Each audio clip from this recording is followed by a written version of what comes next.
대입에 최종적으로 성공하는 대치동 아이들은 초등 때 어떤 공부를 주로 하나요? 대치동의 유명한 일화 중에 출생신고를 하면서 땡땡땡에 대기를 걸자. 예를 들면 서울대를 포함한 최상위권 명문대를 정말 많이 보내셨을 것 같은데 그 아이들이 갖는 공통점이 있을 것 같아요. 대치동에서 유독 이런 공통점이 있었다. 어떤 게 있을까요? 20년 차가 되니까 이제 좀 관상도 볼 줄 아는데요. 정말요? 초기 입시가 글쓰기가 좌우한다. 예. 뭐 이렇게 봐도 과언이 아닐 정도라는 생각이 드는데요. 고등까지 이제 지도를 하시니까 고등 때 논술 잘하는 아이로 성장하려면 초등 때 뭐 어떤 것부터 준비를 해야 될까요? 특히 이제 글쓰기 관련돼서 고민을 더 하셔야 되는 게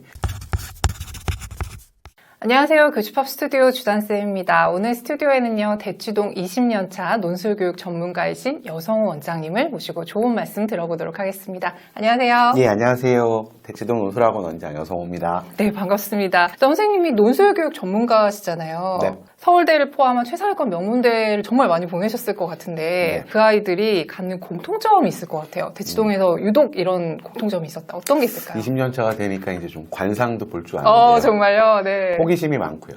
어린 시절에. 네. 문과, 이과 옛날 표현이긴 한데 의대부터 경영대까지 서울대 합격했던 친구들의 좀 교집합을 좀 골라본다면 네. 어휘가 좀 풍부했다라는 좀 느낌이 있어요. 어휘. 그게 아이들하고 이렇게 대화를 해보면 얘는 또래보다 좀 성숙된 네. 표현을 쓰네? 맞습니다. 이런 건가요? 성숙된 표현도 맞고 적합한 표현. 적합한 표현. 내지는 좀 고급진 표현. 그래서 해당 분야와 관련돼서 네. 단어 하나로 네. 듣는 사람들 모두에게 좀 공감을 자아낼 수 있는 그래서 굉장히 이성적이기도 하고 좀 감성적이기도 한 이런 어휘력이 풍부한 친구들이 결과적으로는 내신이나 수능 또 면접까지도 굉장히 순탄하게 갈 수 있는 원동력이 된 것 같아요. 그럼 한 가지 궁금증이 생기는데요. 그런 애들은 그런 어휘력을 어디서 기를 수 있을까요? 일단 저학년 때는 부모님 영향이 좀 큰 것 같아요. 그쵸, 그래서 아무래도. 부모님들이 구사하시는 그런 어휘들도 자연스럽게 아이들에게 세습이 되고 네네네. 특히 초등학교 입학 이후에는 또래 친구들과의 소통도 중요한 것 같아요. 수직적인 어떤 교수 방식보다는 네네. 옆에 친구들 얘기를 잘 들으면서 좋은 어휘라든가 정확한 어떤 표현이라든가 이런 부분에 대해서 스스로가 좀 감탄하기도 하고 나도 따라 배워야지. 저런 표현. 예, 반대로 또 저러지 말아야지. 그러면 독서는 영향을 좀 끼쳤을까요? 사실 이렇게 많은 연구자분들도 고민이 많으신데 네. 독서량과 성적이 비례하는가 넓게 보면은 상관관계가 어느 정도 존재하긴 하는데 뭐 비례의 정도가 이렇게 강하진 않다라는 연구도 많으신데 네네. 저는 뭐 양적 독서 측면보다는 질적 독서 측면을 좀 강조하는 편이에요. 네. 특히 이번에 교과서 초1부터 초6까지 제가 다시 한번 검토하면서 느낀 건데 1학년부터 6학년이 이렇게 계단식으로 움직이는 느낌보다는 1, 2학년 좀 평이하게 가다가 3, 4학년 좀 어려워지고 훅 뛰나요? 예, 훅 뛰는. 그리고 이제 5, 6학년, 특히 6학년 2학기 정도 보면은 중고등학교에서 쓰는 어휘나 개념들이 충분히 활용이 돼야 되기 때문에 네네. 다른 영어나 수학에서도 그런 느낌 있으시겠지만은 국어나 독서, 논술 영역에서도 5, 6학년 교과서를 제대로 소화하기 위해서는 1, 2, 3, 4학년 때부터 좀 꾸준한 루틴이 좀 필요하다. 이런 교훈을 얻었습니다. 그러면 거꾸로 이 아이들은 초등 때 뭔가 제대로 못해가지고 발목이 잡혔네. 뭐 이런 네. 안타까운 사례들도 좀 있으실 것 같아요. 제가 교집합 그 영상에서도 많이 들었고 공감했던 표현인데 균형이 깨졌던 친구. 그래서 보통 이제 영수 균형을 많이 말씀하시던데 맞아요. 저는 거기에 국어 네. 내지는 독서 내지는 토론 논술까지도 어떻게 보면 영어 수학보다도 더 근간이 되는 그렇죠, 영역이니까 그렇죠. 맞아요. 그 부분들을 점검을 좀 해주셔야 되는데 막상 중학교 내신이나 고등학교 수능처럼 지표와 인덱스 데이터화 되지가 않다 보니까 네. 초등 때 우리 학생의 어휘력이나 문해력이나 독해력, 국어 능력, 쓰기 능력, 말하기 능력이 어느 정도인지에 대해서 좀 객관화하기 어려운 부분들이 좀 있어요. 맞아요. 그래서 학부모님들은 우리 아이가 책을 어릴 때부터 많이 읽었다라고 말씀하시는데 막상 책장을 보면 어린이용 도서가 많은 건 맞지만 네. 아까 말씀드렸던 5학년, 6학년에 필요한 소위 좀 비문학 도서 그러니까 여러 장르에 걸쳐서 좀 균형 있는 독서가 되어 있는지에 대해서는 조금 점검이 더 필요한 그런 부분들이죠. 근데 좀 희한한 게 제가 서울대생들, 학생들 인터뷰를 하다 보면 어릴 때 뭐 추리소설 좋아했어요. 그럼요. 만화책 예. 뭐 이런 거 좋아했어요. 이런 예. 애들도 되게 많은 거예요. 그게 깊이예요. 깊이. 예, 저도 추리소설 좋아했고 저도 그렇긴 무협지 했어요. 좋아했는데 네네네. 아가사 크리스티 읽다 보면은 가족 관계의 본질이나 네. 남편이 죽으면 아내가 범인이겠구나 라는 네네. 나름의 한 장르에 대한 깊이를 통해서 넓이를 추구할 수 있어요. 예를 들면 추리소설 좋아하는 친구들 같은 경우에는 여러 가지 문학 작품 속에서의 갈등이라든가 복선이라든가 이런 부분들 잘 읽어나가고요. 네. 또 우주나 학습 만화 같은 경우에도 많이 읽었던 친구들은 거기서 접했던 어휘 개념들을 가지고서 충분히 교과 지식으로 연계를 해나갈 수 있기 때문에 저는 초3 밑에 저학년들이 특정 장르에 푹 빠지는 거는 응원할 일이지 막을 일은 아니다 생각이 돼요. 그럼 조금 다양한 거를 안 읽어가지고 좀 아쉽다 이렇다기보다는 그렇죠. 일단은 독려하는 그렇죠. 게. 그러니까 약간 삽질하고 비슷한데 네. 넓게 파기 위해서는 깊이 파야 된다. 반대로 또 넓게 파야 깊이 팔 수 있다. 네, 네. 두 가지가 5학년, 6학년 때 좀 점검이 되면 좋을 것 같아요. 그러니까 어떻게 보면 5, 6학년 약간 분수령 같은 맞습니다. 때네요. 그럼 좀 전에 저학년 때 학부모님들의 역할 되게 중요하다고 말씀하시긴 네. 했는데 그렇다면 이 최상위권 아이들의 부모님들 또한 뭔가 좀 공통적인 특성이 있을 것 같아요. 약속 잘 지키시고 그리고 스케줄 관련돼서 계획성이 있어요. 예를 들면은 저학년에 뭐 영어 주 3일, 수학 주 2일 하면은 네. 그래도 하루 정도는 논술학원이 아니더라도 책 읽고 이렇게 읽고 쓰고 할 수 있는 시간 3일 요 정도 맞춰주시고 네. 아까 5학년, 6학년 중요하다고 말씀드렸는데 혼자서 그런 분야를 점검하시기 좀 힘드니까 네. 논술학원 통해서 특정 분야에만 너무 치우치지 않았는지에 대한 점검들을 하셔서 적어도 국영수 내지는 국영수사과에 있어서 누락 영역이 없도록 초육 정도까지 케어를 잘 해주시더라고요. 스케줄링이나 균형을 되게 중요하게 예를 들면 생각하신다는. 그런 경우죠. 뭐 수학 같은 경우도 너무 아동학대 수준으로 네, 맞아요. 저학년이 너무 달리다 보니까 대치동 특히. 그래서 네. 학생들이 공부에 대한 흥미를 잃거나 내지는 학원에 오래 있으면 공부를 많이 하는 걸로 또 착각을 하시는데 맞아요. 제 기준으로는 학원 시간하고 자기 공부 시간이 최소 1대1 이상은 돼야 되거든요. 네. 특히 논술학원 같은 경우에는 선정도서를 읽고 워크북 숙제를 하는 요 시간이 한 2-3시간 정도는 소요가 되니까 그 시간을 확보를 해주셔요. 학원 이런 스케줄이 아니라 학원 전에 준비할 스케줄을 네, 확보를 네, 해주시니까 네. 학생들도 조금 여유를 가지고서 학원 숙제를 해나가니까 기분 좋게 학원에 가고 또 반대로 준비가 잘 안 돼 있는 친구들은 학원을 오긴 오는데 숙제도 좀 날림으로 했기 때문에 수업의 몰입도도 좀 네, 떨어지고 그렇죠. 일부 친구들 표정 보면 벌써 잘 안 읽고 왔기 때문에 죄책감이 느껴지고 약간 악순환이죠. 그래서 학원을 활용하시더라도 학생들이 좀 더 능동적으로 적극적으로 활용할 수 있는 그런 좀 시간 안배를 잘 해주시는 게 결과가 좋은 학부모님들의 좀 교집합이었던 것 같아요. 네. 이번에 초등 교과서 어휘 인력 365를 네. 집필하시긴 했는데 그 전에 대치동 글쓰기 그리고 예. 대치동 독서법 여러 예. 그 대치동과 관련된 논술 책의 저자이시기도 한데요. 대입에 최종적으로 성공하는 대치동 아이들은 초등 때 뭐 어떤 공부를 주로 하나요? 대치동의 유명한 일화 중에 출생 신고를 하면서 땡땡땡에 대기를 걸자. 예를 들면 영어 유치원이 한창 이제 유행했던 시절에 영어 공부가 중요한 것도 맞는데 뭐 국어 내지는 이제 균형이 중요하다는 생각에서. 그게 사실 책을 혼자서 읽는 거랑 다른 친구들과 책 읽은 부분들에 대해서 대화 나누는 거랑의 차이를 이미 좀 아시는 거라서 네. 저학년 때부터의 독서, 토론, 논술 교육에 대한 관심이 학생들이 가장 많은 데가 보통 뭐 대치, 목동, 분당 뭐 이런 그렇죠. 지역인 이유가 이 저학년 때부터의 독서, 토론 수업에 대한 관심 정도가 학부모님들의 차이가 좀 분명히 있는 것 같아요. 그래서 그렇게 접하고 나니까 초등 저학년 때부터 책 읽기가 좀 습관화되고 그러니까 말하기나 글쓰기에 있어서의 최소한의 어떤 자신감을 좀 갖출 수 있게 되니까 나중에 이제 영수나 뭐 사회과학 전반적인 공부를 할 때도 초등 저학년 때부터 쌓인 이 문해력, 어휘력들이 네. 충분히 좀 발휘되는 이게 좀 대치동의 가장 큰 장점 같아요. 어떻게 보면 이렇게 선순환이네요. 그렇죠. 논술 교육 말씀을 하시면서 교과서도 되게 많이 강조를 해주셨단 예. 말이에요. 근데 교과서 읽기가 왜 중요한지 아직도 모르시는 분들이 있으세요. 아들, 딸 키우면서 교과서 봤었던 시절하고 다시 이 책 때문에 초등 교과서를 새로 또 점검을 했는데 많이 좋아졌어요. 교과서에 대한 흥미 정도. 네. 특히 교과서 이렇게 만져보면은 네. 종이질도 되게 좋고 중간중간에 활동 내용들이나 이런 부분에서 아이들한테 참 도움이 많이 되겠구나. 네, 교과서 네, 네. 자체가. 좀 재밌는 거는 지금 외래어까지를 포함해서 초등학교 1학년 교과서에도 뭐 인터넷 누리집 뭐 이런 식의 표현들 들어가고 학생들 입장에서는 좀 전방위적으로 새로운 세계를 만나는 느낌이에요. 그래서 1, 2학년 교과서에 있는 단어 정체에서 본인이 잘 소화를 못 해내면 살짝 좀 교과서 내지는 공부에 대해서 좀 두려움을 가질 수도 있겠다. 놓칠 수 있겠네요. 네, 놓칠 수 있겠다. 그리고 3, 4학년 흐름들로 넘어갈 때 확 교과가 좀 많아지는 느낌도 있고 그리고 다루고 있는 작품의 소재들이 예를 들면 뭐 세계문학 소설들도 들어가 있고 네. 고전문학 작품들도 들어가니까 예를 들면 6학년 교과서에 열알기 관련된 내용들이 들어가 있는데 사실 뭐 실학이라든가 저자, 뭐 당대 시대 배경, 뭐 동아시아의 역사 이런 부분들이 되게 응축되어 있거든요. 그렇다면 좀 역사적 용어들이나 배경 지식들이 누적이 되어 있지 않은 친구들은 굉장히 좀 어려울 수도 있겠다. 이 생각을 좀 많이 했어요. 그러면은 집에서 네. 교과서 읽기를 어떻게 좀 훈련을 시켜주면 1, 2학년들은 음독 많이 하면 좋을 것 같아요. 음독이요? 낭낭하게. 큰 소리를 읽고 하는 저학년 때 활동들에 대해서 칭찬 격려.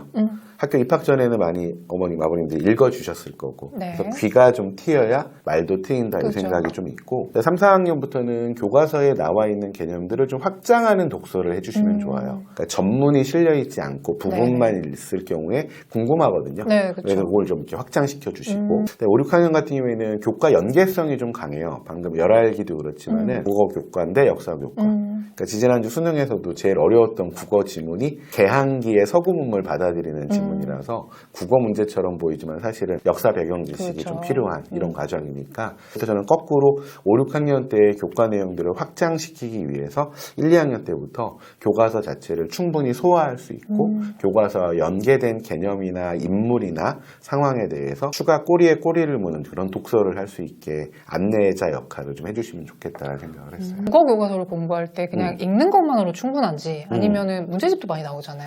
그런 거가 도움이 될지. 사실 요즘 좀 고민 중에 하나인데 네. 수능 국어가 어려우니까 초등학교 때부터 수능 국어 문제를 풀자. 그러니까 이런 좋게 식의, 문제집 이런 거. 치환이 되는데 보완제가 될 수는 있다고 봐요. 그러니까 특별히 오지선다나 이제 문제풀이 경험이 없다 보니까 네네네. 5학년, 6학년 정도에서 그런 경험을 하는 게 나쁘지는 않은데 사실 중학교 이제 자유학년제 학기제로 바뀌었기 때문에 1학년 1학기나 1학년 2학기에 대부분 시험을 볼 거거든요. 그렇죠. 그래서 저는 6학년 여름 정도부터 문제풀이를 병행해도 늦지 않다라는 생각이에요. 근데 걱정되는 건 5학년, 6학년에 독서 토론 논술 학원이 아니라 국어 학원으로 가서 빠르게 문제풀이 연습을 하는 걸로 국어 공부나 독서를 이제 대체하시려는 경향이 있어서 네네네. 그래서 저는 문제풀이는 적어도 초등 국어에 있어서는 보완제 역할을 해야지 대체제가 돼서는 안 된다라는 좀 지론이 확실해요. 1월 달이 이제 초일 교과서에 있는 단어인데 수저 같은 단어 있어요. 그러니까 숟가락, 젓가락, 네네. 한자어랑 호환되는 거 연결을 해주는 게 가장 중요하고 3월 달에 극세사 2학년 단어 있는데 극세사. 2학년에 그런 단어가 예, 나와요? 그래서 한자어를 알면 훨씬 더 좋겠고 모른다 하더라도 이게 비유적으로도 많이 네. 쓰이는 말이니까요. 그리고 뭐 낙양에 집가를 올린다 이런 표현이 또 교과서에 있더라고요. 되게 어려운데요? 네. 종이 가격인데 네. 일단 학생들은 땅값으로 알 가능성이 그렇죠, 높고 맞아요. 특히 또 저학년 친구들은 지가 뭐래 뭐 이런 식으로 해서 동음이어와 관련된 구분들을 확실히 해나가는 게 3학년 때부터 4학년 때까지 2년간 좀 잘 해놓으시는 게 좋아요. 네. 그래서 제가 본 단어 중에는 5학년, 6학년 교과서에서 비유적 표현들이 많은데 예를 들면 뭐 손이 크다, 손이 크다. 간이 크다, 간이 크다. 간이 떨어졌다. 간이 이렇게 각각의 비유들을 당연히 이제 성인들은 이해를 잘 하시겠지만 네. 저학년 입장에서는 오히려 영어보다도 더 어렵다는 표현들을 많이 쓰거든요. 그래서 각종 속담이나 격언 속에 들어가 있는 맥락적 이해. 네. 그래서 개별 단어들은 텍스트적인 이해를 할 수 있겠지만은 전체의 본문 내용 속에서 어떻게 이제 콘텍스트 맥락적으로 쓰이는지까지를 인력이라는 형태가 되게 도와줄 수 있는 좋은 형태인 것 같다는 생각을 했어요. 그래서 최종적으로는 제가 12월 단어에 요번 이제 특목고 준비하거나 서울대 면접 보는 친구들 위해서 시사자료 정리한 것 중에서 뭐 패권이라든가 패권. 뭐 ESG라든가 네네. 그래서 사실 외래어 같은 경우에도 우리말로 당연히 차용해서 일상에서 쓰는 어떤 용어들이기 때문에 앞에 약자들이 어떻게 구성되는지 해당 단어들을 소통할 때 얼마나 더 효율적으로 사용할 수 있는가 이렇게 해서 전체 1월부터 12월의 단어들을 좀 읽어가면서 활용도를 좀 높일 수 있는 이런 구성입니다. 2022 개정교육과정 네. 그리고 2028학년도 대입 개편안 네. 그리고 지금 선원수령 뭐 그다음에 예. 논술 수능까지 수능도 이제 뭐 선원수령으로 바뀔 수도 논의가, 있다. 예. 네, 논의가 되고 있고 그래서 어떻게 보면 소위 입시가 글쓰기가 좌우한다. 예. 뭐 이렇게 봐도 과언이 아닐 정도라는 생각이 드는데요. 고등까지 이제 지도를 하시니까 고등 때 논술 잘하는 아이로 성장하려면 초등 때 뭐 어떤 것부터 준비를 해야 될까요? 저도 이제 막내가 중3이라 네. 2022 이제 개정교육과정 내년에 해당되네요. 고1 들어가면 다 새 교과서일 그렇죠. 거고 그리고 내신이 5등급제로 바뀌는 이제 첫 세대고 2027년에 보는 2028 수능 이제 첫 통합 그렇죠. 수능이 될 거라서 되게 좀 설레고 걱정도 되고 그렇죠. 그러는데 어떻게 보면 기회도 될 수 있지만 맞습니다. 또 폭망할 수도 있고. 그래서 4% 1등급이 이제 10% 1등급이 네. 되는 거니까 뭐 2배 이상 1등급이 많아질 거다라는 말씀도 맞지만 한 과목이라도 2등급이 뜨면 그렇죠. 수시에서의 끝장이죠. 데미지가 좀 네. 크겠다. 특히 이제 글쓰기 관련돼서 고민을 더 하셔야 되는 게 일단 중3이 고1 올라가면서부터 서술형, 논술형, 내신 비중이 높아지는데 이미 자유학년제, 자유학기제 변화 과정에서 강남권 대치 근처의 중학교들에서는 중1 시험에서 몇몇 과목에 객관식 지필고사가 없어요. 그냥 아예 그냥 선원수령 100%. 약간 하나고 스타일이죠. 네. 그래서 뭐 사회 교과에서 오지선다를 물어보지 않고 세계화에 대해 논술하시오, 젠트리피케이션의 문제점과 대안을 서술하시오. 이 방식이 좋은 중학교들에서는 이미 좀 오는 거죠. 어떻게 보면 대입 논술이었는데 예전에는 비슷합니다. 예. 근데 이제 30% 중간고사, 기말고사 30%에서 지필 60에 수행이 40이다 이렇게들 많이 알고 계시는데 사실 중간 기말에 선원 수령이 들어가는 순간 6대 4가 아니라 사실은 3대 7 정도의 비중으로 모든 과목에서 뭔가를 써야 돼요. 그래서 예전 같으면 뭐 과학도 뭐 실험하고 뭐 어쩌고 저쩌고 할 텐데 이제 요즘 규제가 좀 많기 때문에 뭐 소논문도 안 되고 뭐도 안 되고 맞아요. 하는 상황이니까 과학기술 이런 파트들도 쓰기 보고서나 이런 서술형과 관련된 루브릭 채점 기준이 도입이 되거든요. 저희도 이번에 많이 공부를 했는데 2022 개정교육 관련된 성취 수준이라는 자료가 이제 업데이트가 됐어요. 그럼 학교 선생님들이 서술형, 논술형에 대해서 주관적인 어떤 개입을 한다기보다는 객관적 채점 기준과 성취 기준에 맞춰가지고 이제 감점 내지는 이제 채점을 하시는 이런 방식인 거죠.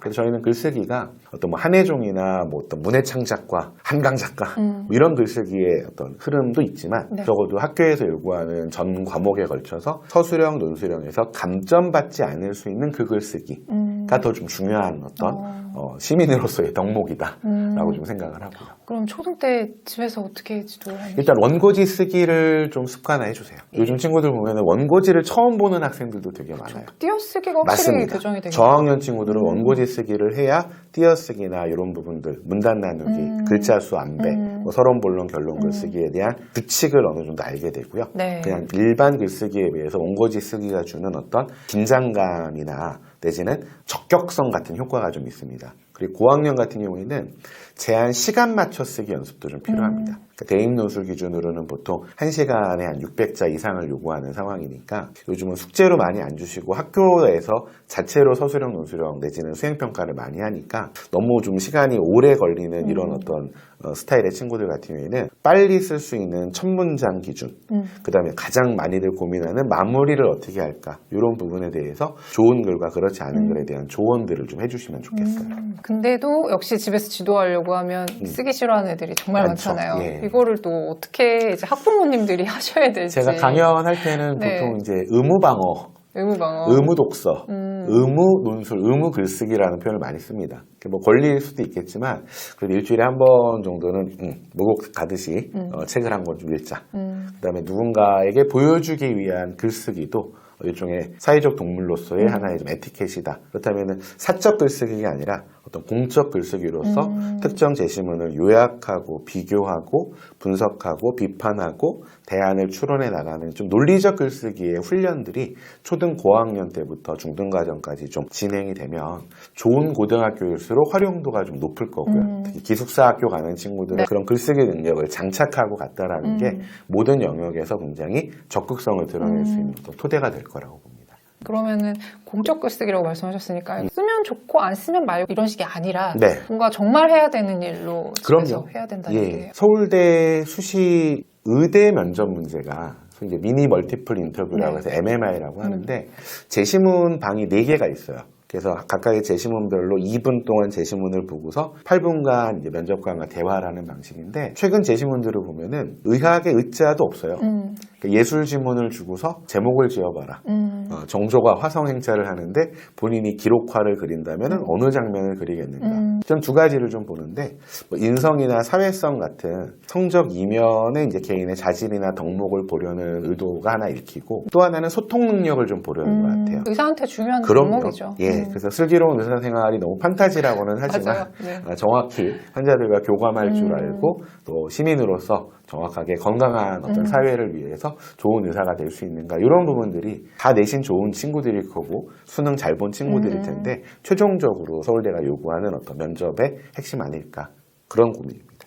이번에 원장님께서 쓰신 지금 책 뜨고 있는데요. 네. 이 책에 대해서 궁금하신 분들 되게 많으실 것 같아요. 이 인력책 왜 만들어졌는지 아까 설명을 잠깐 해주시긴 네. 했는데 어떻게 활용하면 좋을지 한번 소개 부탁드릴게요. 제가 옛날 영어학원에서 배운 속담 중에 all work, no play, make 잭 덜 보이라고 공부만 시키고 놀리지 않으면 잭을 바보로 만든다. 이렇게 좀 차용 패러디를 좀 해보면 영수만 너무 열심히 하고 국어 내지는 독서를 좀 등한히 하면 나중에 좀 크게 뒤통수 맞을 수도 있다라는 생각이어서 초등 입학 때부터 6년은 좀 긴데 1년 단위 사이클을 좀 그려보시면 어떨까라는 생각이었어요. 그래서 저도 개인적으로 어릴 때는 잘 안 했는데 학원에 오면서부터 일기 비슷한 걸 좀 끄적끄적 하거든요. 네. 그래서 데일리라는 기준이 사람의 라이프 사이클에서 굉장히 좀 중요해서 아침에 깨자마자 뭐 양치하고 뭐 식탁에 앉아서 가볍게 볼 수 있는 한 페이지 정도가 있으면 좋겠다. 책이어도 좋겠지만은 인력 달력의 형태면은 오늘자의 핵심 단어가 뭐고 관련된 단어들이 뭐가 있고 실제 예문은 어떻게. 그래서 1월 1일자부터 이렇게 넘기기 시작하면은 2월, 3월 정도 되면은 어휘 수준이 슬그머니 좀 높아졌을 텐데 우리 친구가 만약에 대나무 뛰어넘기를 하는 것처럼 매일매일 한 장씩 넘기면서 했다면은 자연스럽게 고급 어휘에 흠뻑 빠질 수도 있겠다. 그래도 최종 여름 정도 지나고 나면서부터는 4학년, 5학년, 6학년의 어휘들이 나오는데 초등 저학년 친구들이 초등 4, 5, 6 교과서에 있는 어휘들이 좀 친숙해지는 순간 초등 생활 전반에 걸쳐서 좀 자신감을 가질 수 있지 그렇죠. 않을까 이런 생각을 했어요. 고학년 친구들 같은 경우에는 앞에 어휘들이 좀 쉬우니까 수월하게 넘어갔다가 자기 학년 또 자기보다 위에 고학년에 대해서 어휘력을 좀 더 풍부히 만드는 그런 도우미가 됐으면 하는 생각입니다. 이 인력책에 대해서 관심 있으신 분들 많으실 텐데요. 저희가 책 나눔 이벤트 진행하고 있습니다. 영상에 대한 소감이나 이 책에 대한 기대 소감 남겨주시면 저희가 선물 보내드리도록 할게요. 오늘 좋은 말씀 감사합니다. 네, 고맙습니다.